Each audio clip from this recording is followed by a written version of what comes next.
Hi everyone, it's Paul Ward here, and welcome to another edition of Farm Talk. We're going to do things a little bit different today. I am actually going to be my own guest, and I don't know if this was a good idea or not, but I got outvoted by my team. So we have a special guest host today, Yes. Gerald Emerick, who is actually also the producer of our show. One of the producers. One of the producers, and he is going to be asking me the questions. So Gerald, welcome to the show. Thank you so much, Paul. It's great to be here. Absolutely. And of course, before we start, we want to thank our sponsors, our new sponsor, Opus Escrow, and also the Money Store.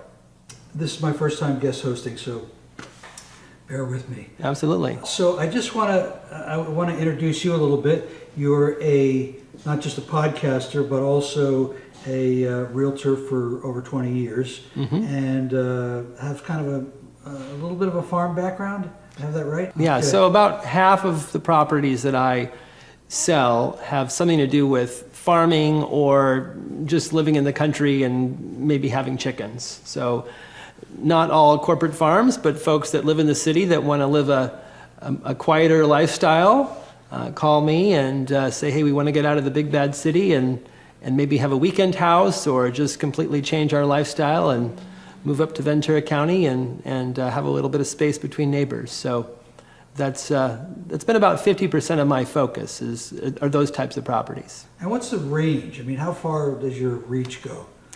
My primary territory is West Ventura County. So I do dabble a little bit in Santa Barbara County and a little bit in Los Angeles County, but primarily West Ventura County, which would be Camarillo, Moore Park, Somas, Oxnard, Santa Paula, and Fillmore. How long have you been kind of specializing like this? 20 years. Like the very beginning you started doing it? Yes, actually over 20 years. So when I first got into real estate 20 years ago, 2002, a top agent in town said, you should be out selling the country properties, given my background, and I can tell you about that.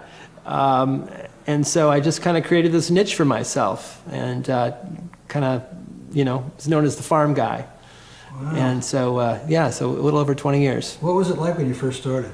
It was crazy. I had a very comfortable job with, medical benefits and dental and vision and, starting out in entrepreneurship, and that's what real estate really is, being your own boss, was tough. Not a lot of people are going to trust you with their most expensive asset to help them purchase or help them sell their most expensive asset.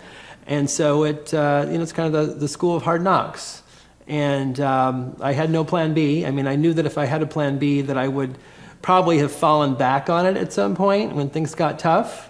And so just kind of feast or famine.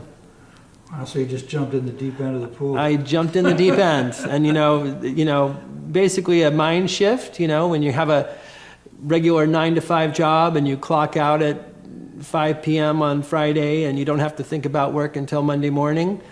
No, now, your weekends were your busiest time and evenings are busy, especially when you're starting. So, it was just a complete lifestyle change. And is there much of a difference between what most realtors do and what you do? Well, I think for me, and, being in it for 20 years, it's really about consistency, and just doing the same things over and over and over again. And also, being creative and adding new elements to the marketing. But I think for new people that are just starting, it's overwhelming. And I think a lot of people start something and then they don't continue with it. They might do it for a few months and it doesn't work out, and then they just kind of that shiny object syndrome where, squirrel, you see the nut and what's the next nut that you see in front of you. And I'm guilty of that too. I mean, I am very guilty of that. But I think it's really just about consistency and longevity. And, if something doesn't work right away, just, keep at it. Give it a good go before you maybe change direction or realize that this is part of your routine. You started to talk a little bit about your background, how that plays into it. As a kid, I was fortunate to have an opportunity to work on my grandparents' avocado and citrus ranch, about halfway between Santa Paula and Fillmore. I think it was a Fillmore post office, but Santa Paula schools, or vice versa. So they were literally right on the line between the two, Fillmore and Santa Paula. And, you know, you don't appreciate something till it's gone. You know, I mean, my grandparents were larger than life, and my grandfather was kind of like John Wayne, and his brother, my great uncle, was kind of like Ernest Hemingway. So you can imagine those two as my role models, you know, part of the greatest generation. You know, my brother always protested when we were at home going to church, but when my grandfather was taking us to church, he would keep his mouth shut. So you did what you were told, but it was an incredible opportunity, incredible learning experience. My uncle was actually my boss. So my grandfather kind of handed the reins of running the ranch off to his son, my uncle. And so my brother and I worked on the ranch for many summers. And you know, I was at 16 years old. I was handed the keys to an El Camino Chevy El Camino pickup truck with a baby blue with a V6 engine. Wow. And you know, 16-year-olds are not too bright, and also like to sleep in. And so my brother and I would time it down to the minute. So the alarm clock, you'd tap the top, you know, to make it shut off. Little mechanical alarm clock would go off at 5:25. We'd throw on our jeans, scarf down a bowl of Captain Crunch cereal or something, you know, random like that, and we'd be out the door at, you know, 5:35. We'd give ourselves 25 minutes to get there, when we really should be giving ourselves about 35, 40 minutes to get there. And we'd go over a canyon called Balcom Canyon. If you're in Ventura County, you've probably heard of it. And it's kind of like the Great Wall of China. It's a twisty, windy road, and you go up and you see the canyon at the base with all the cars that have fallen over the edge, or there used to be. And I'd ask my brother, how many minutes do we have left? And he'd say, you have 6 minutes. I have to get through that canyon in 6 minutes. So some fast driving. Yeah, so rather die a fiery death than be a minute late from my uncle, who would be standing out there in the driveway with his watch, making sure that we were, you know, on time. So, wow. But lots of fond memories. I mean, we did, you know, everything that came to taking care of the farm, irrigating, weed control, which includes, you know, manual hoeing weeds as well as spraying weeds. Rodent control, you know, like gophers, squirrels, pruning. I mean, we did it all. But you think you developed a love for the wide open spaces and farms and ranches? Yeah, I really did. I mean, you know, you're sitting out there on the tractor for hours at a time, kind of daydreaming, staring up at going through the rows and staring up at the surrounding mountains. And you know, went to college to get a degree in farming, and took a big detour. Yeah, so went to UC Davis to get an ag degree, and that didn't happen. But you know, that was the thinking at the time. Knowledge is never a waste. That's right. So I took the fun classes. I took you know, tractor maintenance, and I had a basic plant science class where I planted radishes at different spaces, and you know, were the radishes that were tightly planted together, were they going to be smaller than, you know, spreading the seeds out a little bit farther? So I wasn't too serious about it. I mean, I was kind of focusing in different areas, but you know, took the fun classes, riparian rights, water law, that kind of stuff. So you had a little brush with politics too, from what I understand.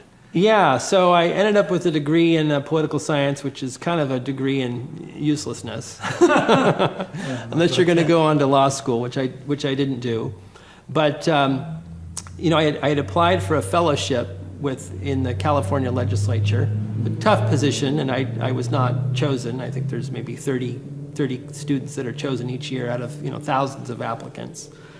But I just happened to write a paper for one of my college classes, and we're talking, you know, 1991, that I had sent to my mom for whatever reason, and it was sitting out on her dining room table, and she was going to be taking a trip, and my sisters quite a bit younger than I am, so my sister was going to have a babysitter while my mom was away, and this babysitter happened to read this paper that I wrote in college and thought that this was very well written, and actually informed my mom that, she worked for the legislature, just by chance. She worked for a California senator in the Oakland district office, and she informed my mom that she was going to be leaving her job in the next year or so. She was going to go to Portugal and teach English, and she thought, just reading this paper, that I might be a great candidate for her job. Susie and I colluded, and I applied for an internship position, which is easy to get. I mean, you're not paid as an intern. I had already done a stint in Washington, D.C. for a few months in college. Okay. And so the senator hired me on as an unpaid intern for 3 or 4 months. And then Susie announced that she was going to be leaving her position. And I thought, this is my opportunity. I'm going to jump in. Wow. And they did not think, they really didn't know a lot about me, right? I'm just this young kid who I'm writing happy birthday letters to constituents, and I'm responding to constituent letters, and I'm not doing any policy work. Right. And, but I applied for the position, and I don't want to say I went to the top of the list, but I was definitely, being seriously considered. And I had some interesting, assignments or jobs that they thought that was interesting. I had a stint at the Oakland Zoo. I went to high school in Oakland. I even drove a cab for 11 days. That was quite the experience, driving a cab in downtown Oakland. So there were all these things that they really didn't know about me. I mean, again, getting in the internship was easy, but being hired to be on payroll was different. So learning more about me and the fact that I knew the district well, I eventually got the job. So my assignment, my job, was to basically represent the senator at different events, and to also go to policy meetings and then report back to the chief of staff. And then when I wasn't doing that, I was assisting constituents who would get caught up in the bureaucracy of different state agencies. And because I worked for the senator, I would have the phone numbers to the top offices in every state agency. And Probably was good for developing good communication skills. It was, but and the interesting thing about this particular senator is there were no rules. Like, I could do whatever I wanted. I went to work for another senator 3 years later, and they say, well, you can't do that. No, you can't do that. You can't go there. And I was like, what? And I was like, I had done all these amazing things for 3 years. I mean, I went to court with a gentleman who couldn't see very well, and I was kind of his eyes and ears. I went to court with a lady who was trying to get child support from her, deadbeat ex who worked at San Quentin. Oh. And it was interesting because San Quentin came to this hearing, or the representatives from the prison came to the hearing, and they said, well, we're not sure if he got the court papers or not. We're getting ready for the big execution next week. And the judge said, you go back in my chambers and you call over there and see if he got the papers or not. So a lot of interesting things. I had a police officer who called me. He worked as a BART police officer, the Bay Area Rapid Transit. And he had been attacked by gang members or whatnot. A lot of teeth were knocked out, and he was in a lot of pain. And he made a comment to me. He said, maybe it's just not worth it. I've got a gun here in my desk. Maybe I'll just go ahead and end it. And I, not trained for any of this stuff. Oh my goodness. And I'm 22 years old, and I said, no, don't, give me an hour. I said, give me an hour, I'll call you back, right? Like, if I don't call you back in an hour, then you can, go ahead. But I'll call you back in an hour. And I get off the phone, and I'm talking to the receptionist, and I said, man, I had the craziest call just now. I said, this police officer is talking about killing himself. And she said, well, maybe you should call the suicide hotline. I said, maybe. And then, again, not trained. And so this is old school. So I get out the yellow pages, and inside the cover is, 911, suicide prevention, call the suicide number. They answer the phone, tell them the story. They said, we'll take care of it. Thanks for calling. About a month go by. A month goes by, I get a call. No, it's all good. It's all good. So I get a call from a psychiatrist out in the Walnut Creek area. And he called to thank me. He was calling to thank the senator too, but he wanted to thank me that after I got off the phone with the police officer, he had actually reached in his desk. He did put the gun in his mouth and pulled the trigger, but the safety was on. And he took the gun out of his mouth, and at that moment the phone rang, and it was a suicide hotline, and they convinced him not to kill himself. And I got a Christmas card with the picture of the family, him, his wife, the 2 kids, handwritten notes from the kids. So a lot of craziness. And so did that for a while, and then went to the Chamber of Commerce world, Hayward Chamber, Oakland Chamber, ran their political action committees, So did that for about 2 years, and was surrounded by some life-changing experiences. Lost 3 family members in a 2-year stint. So my father passed away at the end of '99. My great uncle, who I described as kind of like Ernest Hemingway here in Ventura County, and my grandmother, who I lived with every summer, working on the farm. So all 3 of those folks who were big influences in my life passed away in a short time, and I just kind of, took notice of my life, and time is ticking, and I better make some changes while I have an opportunity. So and you made the changes. I did. I quit my job. My dad was an antique collector, but beyond that, he was also a hoarder. He had so much stuff that he couldn't display it in his house. So I calculated that he had about 10,000 items. And, some of it was junky, but a lot of it was just amazing stuff. I mean, toys from the 1950s and porcelain signs and vintage watches and clocks and German Steins and But he wasn't good tools. He wasn't good at selling? Oh, it wasn't about selling. It was about, a hoarder. It's all about the purchase and the feeling that you get when you collect that item. It brings back a memory. It's like a childhood. For him, it was rekindling his childhood. He lived in a big Tudor house in White Plains, New York, surrounded by beautiful things. His dad passed away at a young age. And so I think, reading on hoarding, that, especially when you're buying this amazing stuff, it's creating a warm feeling from the past. For him, it was, at least. And so I took stock of my life, and I quit my 5-year stint or 6-year stint in the political world, and I declared myself an antique dealer.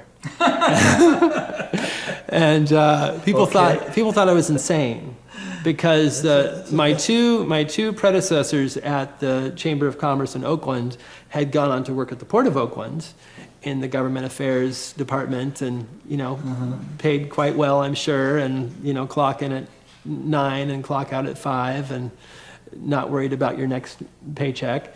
And so I scouted antique shops up and down the East Bay area. Ended up in a shop in Danville near Walnut Creek, the nice town. And I had the back room with the cool stuff. So it was a collective, about 13 dealers. And I had my own little room to myself. And because I had inherited this collection, I didn't have to go out and, create the collection. I had the collection. Now, I did buy my brother and sister out. Okay, when my dad passed away, we figured out a value to the antiques, and I paid my brother and sister for their portions, realizing later on that I paid them way too much. Way too much. And but I was discovered in that little room by avid collectors, and this was, there was no Amazon. There was eBay. Okay, the eBay was just kind of starting. But people still like to go to antique shops, and it was still kind of like the find and the treasures. And I started doing shows. So I had a mentor. He was a retired parole officer with the county, but he was, a lot of retirees in the antique world. And I bought a ticket to the Hillsborough show over by Palo Alto. And Hillsborough is the kind of the holy grail of antique shows. Okay, so I understand that Oprah's people, came to Hillsborough to help decorate some of her homes. I see. And Got all the good he, stuff. yeah, and so he said, "Wow, you bought a ticket to how'd you get to Hillsborough?" He was all kind of flummoxed that I, was going to Hillsborough, and I said, "Well, I Nice. just paid my money," and they said yes, and so I said, "Would you want to come with me?" And so he's like, "Sure." So we loaded up the van, and for 3 days we were over there selling stuff. And Sounds exciting. yeah, and I did some street fairs, and I never thought about sales at all. I mean, it never had crossed my mind, not once, until I got this collection. And what am I going to do with all these antiques? So you found that you had a little talent for that. Yeah, I literally just stumbled into it. And then, the writing was on the wall that I either have to be, American Pickers and, get up at 4 o'clock in the morning and start replenishing this collection, Maybe even earlier. or earlier, and traveling, distances. Yeah. Or I'm just going to liquidate the collection and figure out, what's next. So I thought, well, what could I sell that I would enjoy selling, other than antiques, because it's not really a career, it's just a hobby, really. Right. And I thought, well, I'll sell real estate. How hard could that be? I mean, I just had no clue what it was all about. What was the market like then?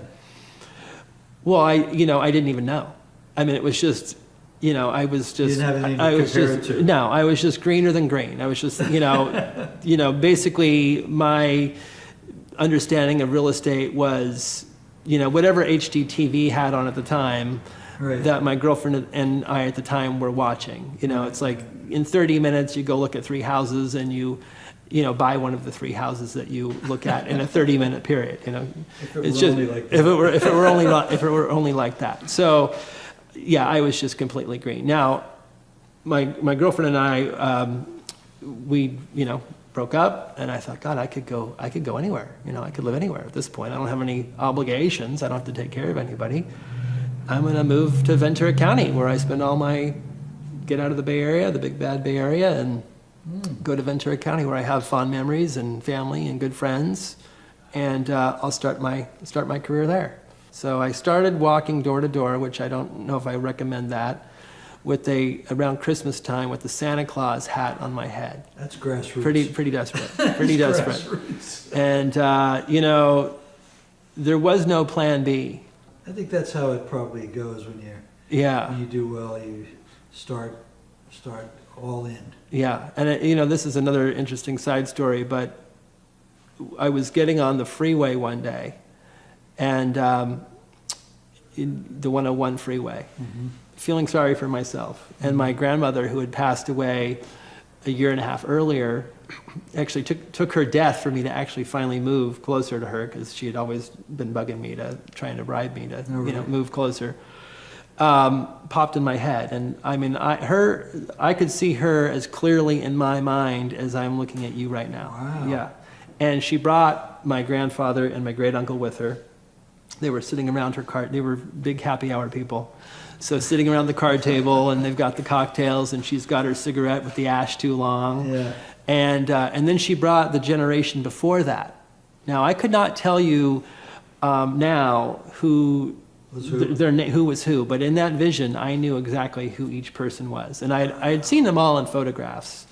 This happened while you were driving? This happened while I was driving, and it was like kind of like looking at a Harry Potter painting. I mean, these people were moving, and they were clear as day. Oh, there's my great-great-grandfather, and there's my great-great-grandmother. Wow. And so she collected all these people to come into the vision when I was feeling sorry for myself, and got on one freeway on-ramp and got off maybe 2 exits later. So it was probably like a 45-second type of a thing, maybe 1 minute, and I was, come back.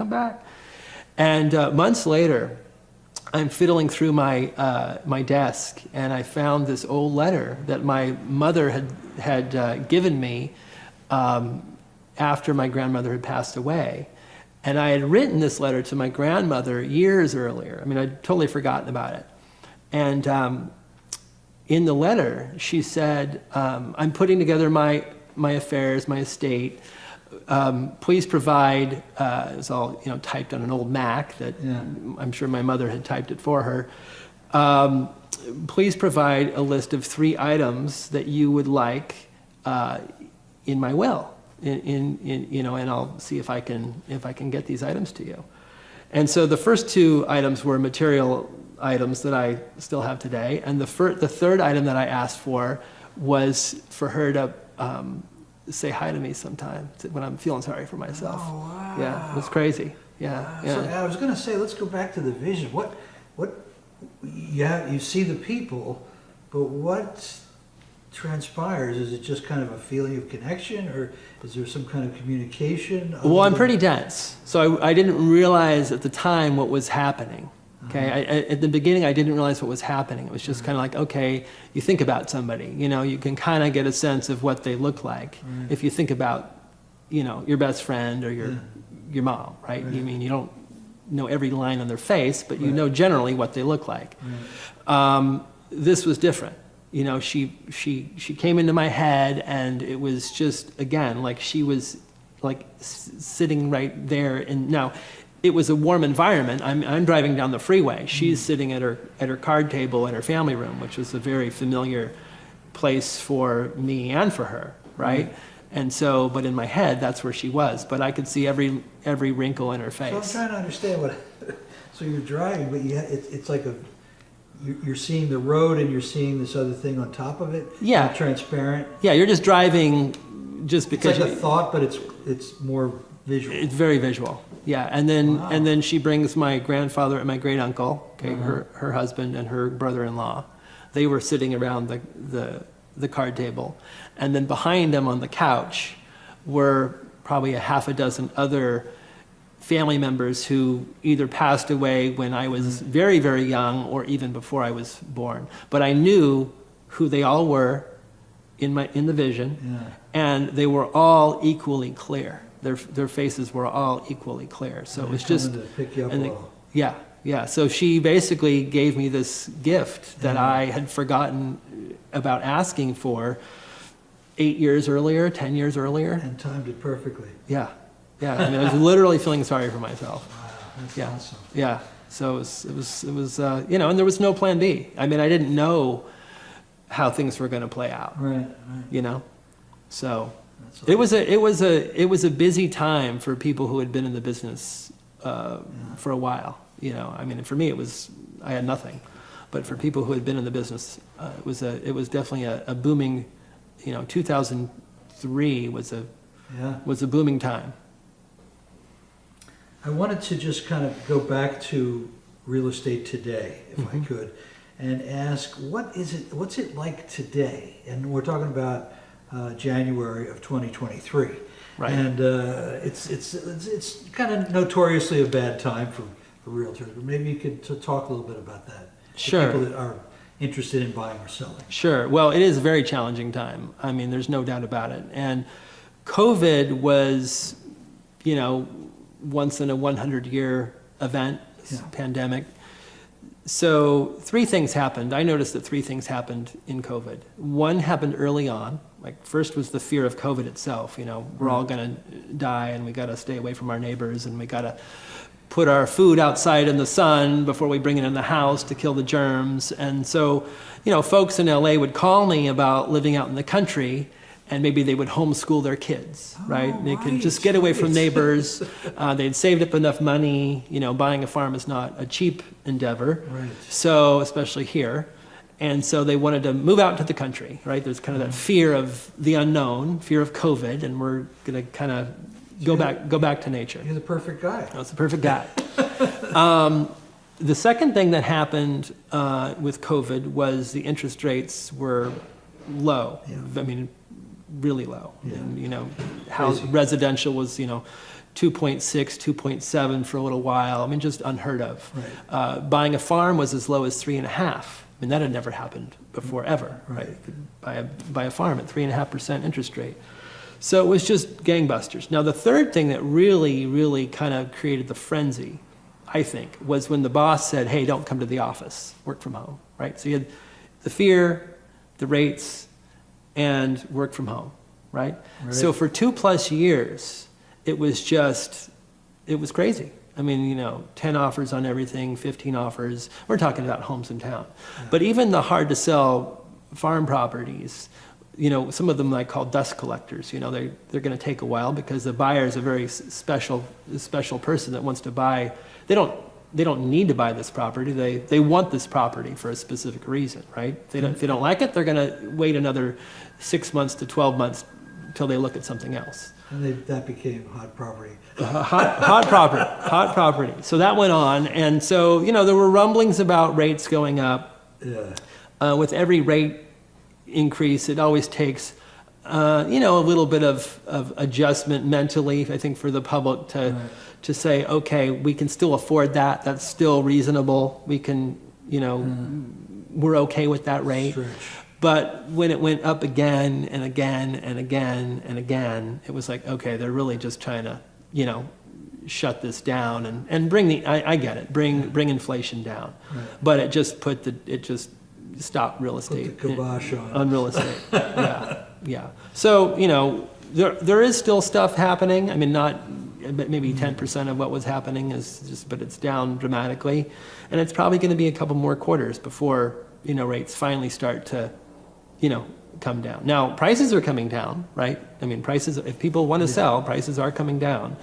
But for this particular area, prices are still not coming down enough to match how high the rates have gone to make that payment affordable for folks. Well, it was a boom time. It was a boom time. So yeah, nothing lasts forever. That's right. Yeah. So you think that the future is going to kind of take, do you have a sense of how long it's going to take before it feels like it's leveled off a little bit? Yeah, I mean, I think probably a year, but I think in 6 months, I think we're going to see, it's going to improve. I mean, it's going to improve. So, but yeah, I think in a year we'll be good. I'm not worried about our area. I mean, we're wedged in between Los Angeles, which has 25% of the entire state. Yeah. 10 million people out of 40 million live in LA County. I don't know if people realize that 25% of the entire state is wedged into one county. Try not to think of it, especially when you're on the road. Yeah, and then here we are with about 900,000. Yeah. So, and then to the north of us is Santa Barbara, which is that's kind of an international clientele that just a fraction of anybody can afford to live up there. So we're kind of wedged in between one market and another, Right. with the same weather, and not really the population. So, and there's still a high demand with the lack of supply. So that's not going to change anytime soon. So we're still going to have a lack of supply. So I don't see prices really crashing here. I mean, maybe in other parts of the country they come down dramatically, but I just don't see that here. I mean, yes, they'll drop a little bit more, but I think really when rates come down, then and prices will come down a little bit, then we'll start to see things move. But it's going to be a little bit more time. So in the farming world, who are your clients? Well, I have two types of clients. One I call my handholders, okay, and the other group are my farmers. Okay, so handholders, and I'm not knocking them, are typically city folk who want to buy a weekend farm or want a complete lifestyle change and want to live on a farm. Those are my handholders because they have lots of questions. There's fear of the unknown, but this is a childhood dream or a long-time dream, and they're finally making they're at a point in life where they can, before it's too late, where they can make this dream a reality. But they do take a lot of time, and they ask a lot of questions because it's not just buying a house. There's water questions, soil questions, cost questions, just everything. Yeah. And then they're my farmer clients. They already know. They already know. I keep my mouth shut. I just respond when asked. But yeah, so those are the two groups. Now, typically the city folk are going to buy a smaller property, maybe just a couple acres, have some chickens, maybe have a horse, maybe have a little what we call a family orchard, an assortment of different types of trees. Yeah. Maybe they buy a 20-acre avocado ranch, but that's probably as big as they're going to go. Okay. the farmer client, and then in some cases, the city folk investor, who's just going to be complete absentee, they would want something bigger, 40-acre minimum, 80, 100 acres. Wow. So kind of two different groups, but buying in the same, the lender would be the same, right? You'd want an agricultural lender to help you with those types of properties. So if a potential client wanted to find you, how would they go about getting in touch with you? Oh, that's a great question. So best is to text me. Yeah. My cell phone, 805-479-5004. Of course, you can email me too, paul@homeandranchteam.com. A little bit long, but paul@homeandranchteam.com. Excellent. And you also have a website, don't you? I do, homeandranchteam.com. And also my original website is somasrealestate.com. Very good.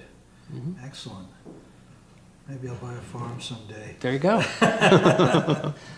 All right. Well, thanks for being with us, and I'll let you do the end tag since you're the pro. Sure. Well, thank you, Gerald. This was a great experience. Yeah, it was fun. Being on this other end of the chair, I guess, other end of the couch. Now you know how it feels. Yes. I don't know. And of course, we want to thank our sponsors, our new sponsor, Opus Escrow, and of course, the Money Store. So thank you so much, and we look forward to seeing you on the next edition of Farm Talk.